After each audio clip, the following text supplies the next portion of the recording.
Buenas tardes, soy el doctor Jesús Torres Espinosa. Continuamos con la clase de anatomía. En esta ocasión vamos a continuar con el sistema respiratorio, el aparato respiratorio, perdón.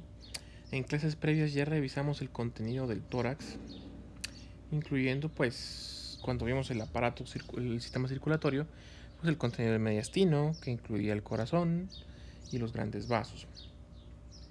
Luego lo que limita a los lados, que vienen a ser los pulmones y las pleuras, también ya los revisamos. Ahora también revisamos el diafragma. Nos hace falta ver la serie de conductos o tubos semicartilaginosos que van a transportarnos el aire respirado desde la nariz hasta los pulmones. ¿Sí?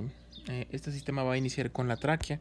La tráquea va a iniciar al nivel del último cartílago de la laringe, o sea, el cartílago cricoides. Por debajo del cartílago cricoides se convierte ya ahora en la tráquea. Sí, esta tráquea va a estar unida al cricoides por la membrana cricotraqueal. ¿Sí? Esta tráquea va a ser un tubo cartilaginoso que va a medir entre 10 y 12 centímetros. Es bastante pequeño en longitud, al menos cuando se divide en la carina, ¿sí?, en los dos bronquios principales. Entonces, en toda su extensión va a medir de 10 a 12 centímetros. ¿Sí? Se localiza en el mediastino superior y medio, ¿sí?, hacia el centro.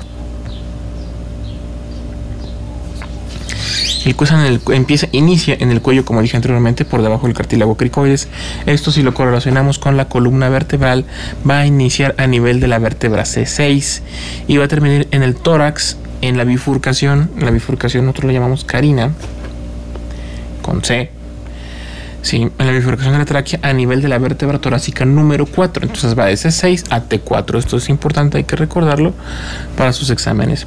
Va a estar compuesto de 16 a 20 anillos cartilaginosos de tipo hialino. Quiere decir que son bastante blanditos. Tienen forma de herradura. Si los viéramos de arriba, nos daríamos cuenta de que no están completos, ¿sí? Atrás nos terminan porque hay un ligamento que los une, que son ligamentos anulares. Estos anillos tienen una cara anterior y dos caras laterales. ¿Sí? La cara posterior pues está compuesta de una membrana que tiene algunas fibras musculares lisas, lo que le permite abrirse o cerrarse según las necesidades respiratorias que tengamos y según la estimulación del sistema nervioso simpático o parasimpático, según sea el caso.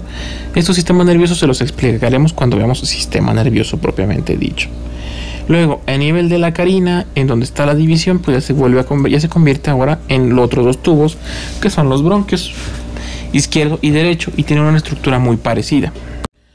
Sí, en esta imagen vemos la tráquea, pero vemos un pequeño corte, donde lo que observamos en este cortecito de los cartílagos de la cara anterior es la cara posterior, donde está el músculo liso. Este músculo liso pues permite que, si el anillo tiene forma de herradura, ¿sí?, al traccionar, al contraerse, esta herradura se cierre más, se haga más pequeña, disminuyendo efectivamente el diámetro total de los anillos traqueales.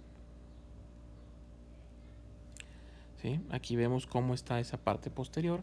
Aquí vemos la parte posterior con la parte posterior de el cartílago cricoides, los dos aritenoides aquí en verde, y esto en rojo son el músculo liso, que nos va a conformar la parte posterior de los anillos traqueales y de los anillos bronquiales. ¿Sí? Las relaciones de la tráquea, debo recordarles, relaciones anatómicas son los elementos anatómicos que encontramos alrededor de un elemento que estemos describiendo. Para el caso, pues estamos describiendo lo que sería la tráquea. Entonces, ¿qué elementos están en relación con la tráquea? Muchos ya los vimos, es fácil de definirlos. Primero, por delante, vamos a tenerlos por delante, por detrás, por los lados y por arriba. Por delante tenemos el istmo de las tiroides. La tiroides es esta glándula que tengo aquí encerrada en rojo. El istmo es esta parte coloreada de azul. El istmo es una parte media que une los dos lóbulos, ¿sí? También va a estar en relación con la vena tiroidea inferior, la arteria tiroidea de Neubauer o arteria tiroidea media, los músculos esternotiroideo y esternoioideo. Sí, son músculos, uno, el esternotiroideo va del esternón al cartílago tiroides al hueso yoides, y el esternoioideo va directamente del esternón al hueso yoides. Va a estar en relación también con el manubrio del esternón, la primera porción del hueso esternón, así como con el callado aórtico, ¿sí? El tronco brachiocefálico, la primera raíz de este callado aórtico. Esta relación la podemos observar aquí arriba, ¿sí? Y con la arteria carótida izquierda, ¿sí? Son las relaciones de la parte anterior. En la parte posterior, pues va a estar relacionado con el esófago directamente, ¿sí? Como vemos en esta imagen, está pegado al esófago, ¿sí? Por los lados, a los lados, va a estar en relación con los lóbulos de la tiroides por ambos lados. Aquí pues lo envuelven en esta primera imagen, envuelven a la tráquea va por aquí. En verde, pues a los lados tenemos a los lóbulos. Y también tenemos en esta otra imagen la relación que tiene la tráquea con el esternón, ¿sí? Este es el esternón y la sombra que vemos detrás pues es la tráquea. Pues ahí vemos qué relaciones tiene con este hueso. Entonces el esternón se vuelve una especie de escudo para proteger la entrada de todas las vías respiratorias. Y por último, arriba pues va a estar en relación con el cartílago cricoides, que como dije antes pues es el último cartílago de la laringe y sirve de nexo de la laringe con la tráquea. A diferencia de la laringe, pues la tráquea es un tubo que solamente sirve para dar paso al aire. Esa es su función, darle paso al aire, regular la entrada a través de la contracción del músculo liso que tiene y hasta ahí. No como la laringe, que tiene la función también de intervenir en la formación de sonidos para la voz. Ahora, histológicamente, el tráquea y los bronquios principales van a ser prácticamente de características muy similares. Tiene 3 capas, que es una capa mucosa, la más interna, la más cercana a la luz, una túnica fibromúsculo-cartilaginosa, que sería la capa media, pues que va a estar formada de tejido fibroso, tejido cartilaginoso y muscular, el músculo liso, y una túnica adventicia más externa, que es la que encierra a todo este amasijo de tejidos. Los bronquios continúan iguales, lo mismo, nada más que los bronquios, la diferencia de la tráquea, pues van a ir disminuyendo su calibre conforme vayan avanzando o acercándose al final. ¿Quién va a irrigarnos la tráquea? A la tráquea nos la van a irrigar la arteria tiroidea superior. Recuerden que hay una tiroidea superior, media e inferior. La inferior también, las mamarias internas y las tímicas y arterias bronquiales. Las tímicas y bronquiales van a ser ramas directamente de el tronco pulmonar. Las venas, ¿quién va a drenarnos a la tráquea? Pues nos lo va a drenar la tiroidea superior, la yugular interna, la tiroidea inferior. Si fijan, se parece un poco a la irrigación arterial, el tronco venoso brachiocefálico izquierdo y las venas bronquiales y esofágicas de la acigos mayor. Ahora, lo que continúa después de la tráquea, después de la carina, esto que observamos en esta imagen, es la carina, es el punto donde se divide la tráquea. Nos va a dividir en 2 bronquios principales o primarios. Estos bronquios primarios se dividen en derecho e izquierdo y se encuentran pues iniciando a ese nivel, al nivel de la carina o la bifurcación de la tráquea. El bronquio van a tener diferencias entre izquierdo y derecho, siendo el derecho mucho más corto, ancho y vertical, ¿sí? Mientras que el izquierdo es un tanto más delgado, es más largo y es un poco más horizontal, ¿sí? Ahora, a nivel de la bifurcación en la tráquea, la luz va a dividirse por una cresta cartilaginosa que se va a llamar carina traqueal. Esta lo que hace es dividir, cortar el flujo sanguíneo. La carina viene a ser esta que está marcado como una línea verde. Esa sería la carina. Estos bronquios principales, a su vez, se van a dividir en bronquios lobares o lobulares, ¿sí? Según el número de lóbulos que tenga cada pulmón. El pulmón derecho pues va a tener 3. Va a tener un bronquio lobar superior, un bronquio lobar medio y un bronquio lobar inferior. Mientras que a la izquierda pues tenemos solamente un bronquio lobar superior y un bronquio lobar inferior. Nada más son 2, ¿sí? 3 de un lado, 2 del otro. Estos bronquios lobares a su vez se van a ramificar en bronquios segmentarios. tenemos lóbulos, luego tenemos segmentos y luego tenemos subsegmentos que son más pequeños. ¿Sí? Estos bronquios subsegmentarios se van a dividir a su vez en unos tubos de aún menor calibre, donde ya los anillos ya no son tan completos, ya son incompletos, y ahí se va a formar los bronquiolos, que son el tubo más pequeño. Este tubo más pequeño termina en un fondo de saco que se llama alveolo. Aquí tenemos un ejemplo de los bronquios segmentarios. En este caso, pues vamos a ver los bronquios segmentarios del lado derecho. Sí, primero tenemos los bronquios de segunda generación, por así decirlo, o lobares. ¿Sí? Primero tenemos bronquio lobar superior, nos va a dar 3 bronquios segmentarios. Estos bronquios segmentarios son el bronquio segmentario apical, el bronquio segmentario posterior y el bronquio segmentario anterior. Entonces, con esto sacamos que el lóbulo superior tiene un segmento apical, un segmento posterior y un segmento anterior. Luego, el bronquio lobar medio. El bronquio lobar medio solo tiene 2 segmentos. Estos segmentos son el bronquio segmentario medial y el bronquio segmentario lateral. Entonces, el lóbulo medio del pulmón derecho tiene 2 segmentos, uno medial y uno lateral. Luego nos pasamos a el último, que sería el bronquio lobar inferior. Este es el que va a tener muchas más ramificaciones y lo vamos a dividir en un bronquio segmentario superior, un bronquio segmentario medial, o sea que está hacia la línea media, un bronquio segmentario anterior, un bronquio segmentario lateral que se aleja de la línea media, y por último un bronquio segmentario posterior. Entonces es el que nos va a dar más ramificaciones, siendo la base del pulmón la que tiene más segmentos.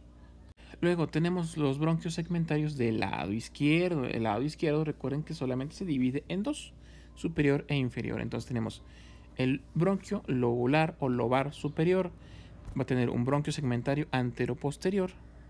Cambiamos esto. Antero-posterior o ápico-posterior, perdón, o sea, del ápice, la punta. Luego un segmentario anterior, un segmentario singular superior y un segmentario singular inferior, 4. Luego tenemos el bronquio lobar inferior. Este pues nos va a dar ahora un segmentario superior o apical, igual que el bronquio lobar superior, un segmentario lobar, un segmentario basal anterior, segmentario basal lateral y un segmentario basal posterior.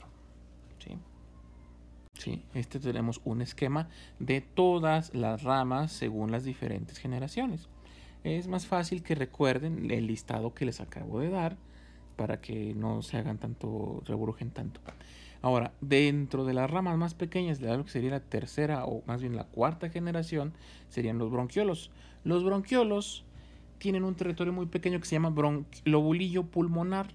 Estos bronquiolos tienden a tener un diámetro de 0.3 a 0.5 milímetros. Miden medio centímetro cuando mucho. ¿Sí? Estos bronquiolos no tienen cartílago y tienen fibras elásticas que suplen a dicho cartílago. Estas fibras elásticas mantienen abierta la luz del bronquiolo. Tienen finas ramas de la arteria pulmonar. Recuerden que la arteria pulmonar pues lleva sangre desoxigenada. ¿Por qué? Porque estos bronquiolos van a acabar en los alveolos, que es donde se lleva a cabo la hematosis. Las últimas ramas bronquiales son los bronquiolos terminales, los más chiquititos. Estos son el segmento final, ¿sí?, donde se encuentra el espacio muerto anatómico. En este lugar el aire se limpia, se calienta y se humedece más allá de lo que se hizo durante la nariz o todo el recorrido. ¿Sí? Tenemos otro tipo de bronquiolos que son los bronquiolos respiratorios, que resultan de la división de los bronquiolos terminales. Su diámetro viene a ser de 0.4 milímetros o menos y están llenos de musculatura lisa. Estos bronquiolos están acompañados de la arteria pulmonar, como les dije, para hacer la hematosis al llegar al alveolo, y se van a continuar con los conductos alveolares, que van a terminar en los sacos alveolares, los conductos más pequeñitos de todos. Estos alveolos están recubiertos de capilares y en este nivel se lleva a cabo la hematosis o intercambio gaseoso. El epitelio que recubre los alveolos está compuesto de 2 tipos de células. Uno, los neumocitos tipo 1, que son el 90% de las células epiteliales, y los neumocitos tipo 2, que producen una sustancia que es el surfactante. El surfactante evita que los alveolos se colapsen y se peguen. ¿Sí? porque pues, si se pegaran requeriríamos un esfuerzo considerable para insuflarlos a la hora de respirar, ¿sí? Ahora vamos a seguir la ruta del aire. Entra el aire por la tráquea, pasa por los bronquios principales, llega a los bronquios lobares, luego se reparte en los bronquios segmentarios, luego llegamos a los bronquios subsegmentarios y por último llega a los bronquiolos terminales. En los bronquiolos terminales va a acabar en los alvéolos. Luego, en estos bronquiolos terminales va a pasar a los bronquiolos respiratorios, de los cuales brinca a los conductos alveolares y acaba almacenándose en los sacos alveolares, ¿sí? Que ya son lo que conocemos como alvéolos pulmonares, ¿sí?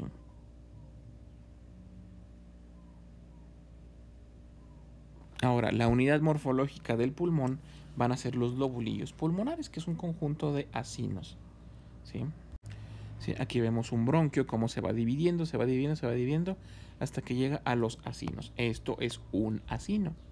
Varios de estos acinos nos van a formar, ahora sí, lo que serían los lobulillos pulmonares, en la división más pequeña y funcional del pulmón. Sí, o sea, un acino es una porción del pulmón que es distal al bronquiolo terminal y se va a airear por este. Incluye el bronquiolo respiratorio, o sea, esto es lo que forma un acino, los conductos alveolares, los sacos alveolares y los alvéolos. Es el lugar donde se lleva a cabo la hematosis, en los lobulillos que se encuentran en los acinos pulmonares, ¿sí? Entonces hasta aquí terminaríamos la clase del día de hoy. Con esto terminamos ya de ver este aparato respiratorio. Ya pasaremos a ver otro aparato sistema para continuar avanzando con nuestro temario.